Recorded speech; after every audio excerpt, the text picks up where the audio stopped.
Install Android 12 on Xperia XZ2 via LineageOS 19.1. Please check the description for important notes and all the download links. First, download ROM and GApps packages, then transfer the downloaded files to the phone storage. Link is in the description below. Step 2. Boot your device into TWRP recovery. Once in TWRP, click on Wipe, Advanced Wipe, and select the check boxes, as shown in the image, excluding internal storage. Step 4. Swipe the button to wipe the device. Step 5.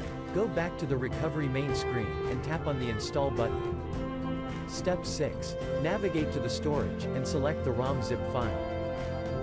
Step 7. Finally, swipe the button on the screen, to install ROM file. Step 8. Flash the GApps zip package, in the same manner. Step 9. After GApps flashing completes, select Wipe Cache and Dalvik from bottom left side of screen, and swipe to wipe. Step 10. When the flashing process is complete, hit Reboot System. That's it, you have successfully installed the ROM on your device.